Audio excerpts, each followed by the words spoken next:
ایک شہر جو ہنستے ہوئے بسایا گیا تھا، ایک قوم جو ہر نعمت سے نواز دی گئی تھی، مگر وہ انسانی تاریخ کی ایک ایسی سرزمین بن گئی جہاں گناہ چھپ کر نہیں بلکہ اعلانیہ کیے جاتے تھے۔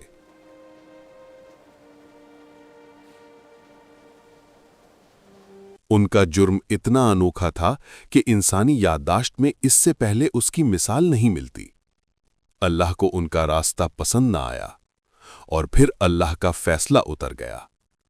پل بھر میں پوری بستی کو الٹ دیا گیا۔ وہ شہر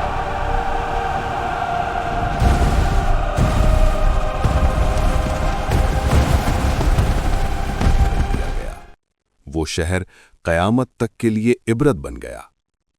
یہ قوم تھی قوم لوط، اور یہ بستا ہوا شہر تھا سدوم۔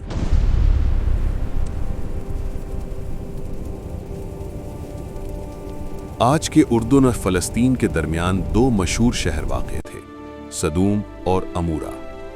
سدوم ایک ایسا شہر تھا جہاں زمین میں چشمے بھی تھے اور باغات بھی۔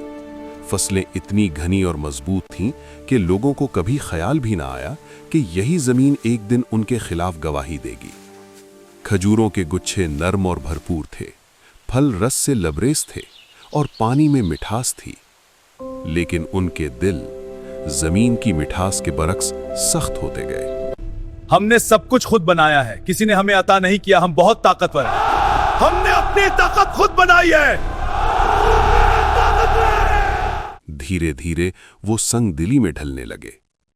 شروع میں گناہ انفرادی تھے، پھر سرداروں نے مسکرا کر کہا، یہ نیا راستہ ہے، یہ نیا راستہ ہے، بہت مزہ آئے گا، اب ہم ایک دوسرے کے ساتھ مزے کریں گے، ہاں بہت اچھا وقت گزرے گا، چلو پی لو، مزہ آ رہا ہے۔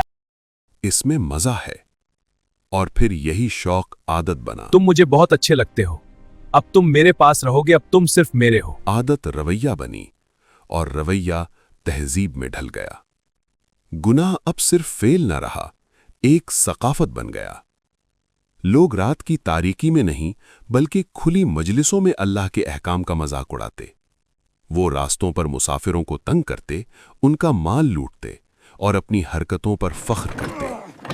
اسی دوران دور بابل میں حضرت ابراہیم علیہ السلام اور ان کے بھتیجے حضرت لوط علیہ السلام اللہ کا پیغام پہنچا رہے تھے۔ حضرت لوط علیہ السلام وہ پہلے شخص تھے جو حضرت ابراہیم علیہ السلام پر ایمان لائے، یعنی وہ صرف رشتے سے نہیں، ایمان کے سفر سے بھی جڑے ہوئے تھے۔ اللہ کے حکم سے دونوں نے ہجرت کی۔ قرآن کہتا ہے کہ ہم ابراہیم اور لوط کو اس سرزمین کی طرف لے گئے جس میں ہم نے جہان والوں کے لیے برکت رکھی تھی۔ یہ علاقہ شام تھا۔ حضرت ابراہیم علیہ السلام ایک مقام پر قیام پذیر ہوئے، اور حضرت لوط علیہ السلام کو سدوم کی بستی میں نبی بنا کر بھیجا گیا۔ جب حضرت لوط علیہ السلام اس شہر میں داخل ہوئے تو چاروں طرف رنگ، روشنی، تجارت کے قافلے، اونچی عمارتیں، بازاروں میں خوشبوئیں اور کھیتوں میں لہراتی ہریالی نظر آئی۔ سب کچھ اللہ کی نعمتوں کی گواہی دے رہا تھا، مگر جیسے جیسے آپ لوگوں کے قریب گئے، دل کانپ اٹھا، چہرے بدلنے لگے، کیونکہ جو منظر آپ دیکھ رہے تھے وہ ایک نبی کے لیے صرف دکھ نہیں بلکہ روح ہلا دینے والی حقیقت تھی۔ لوگوں نے اللہ کی دی ہوئی فطرت کو چھوڑ دیا تھا، مرد عورتوں سے ہٹ کر مردوں کی طرف مائل ہو گئے تھے۔ ایسا گناہ جس کی مثال اس سے پہلے تاریخ میں نہ تھی۔ وہ اسے چھپاتے نہیں تھے بلکہ کھلے عام کرتے تھے۔ حضرت لوط علیہ السلام نے انہیں بار بار سمجھایا، اللہ سے ڈرو، یہ عمل فطرت کے خلاف ہے، اس راستے کو چھوڑ دو، اللہ کی رحمت کی طرف لوٹ آؤ۔ مگر جواب میں طنز، تکبر اور انکار ملا۔ لوط یہ باتیں کرتے ہو، ہم بہت طاقتور ہیں۔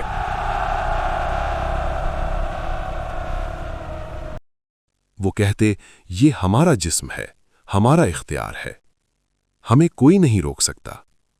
اگر سچے ہو تو عذاب لے آؤ۔ اگر سچے ہو تو عذاب لے آؤ، ہاں اگر تم میں طاقت ہے تو دکھا دو، ہم عذاب لے آؤ، دکھا دو اپنا عذاب لے آؤ۔ ایک دن حضرت لوط علیہ السلام نے دل بھر کر اپنے رب سے دعا کی، اے میرے رب،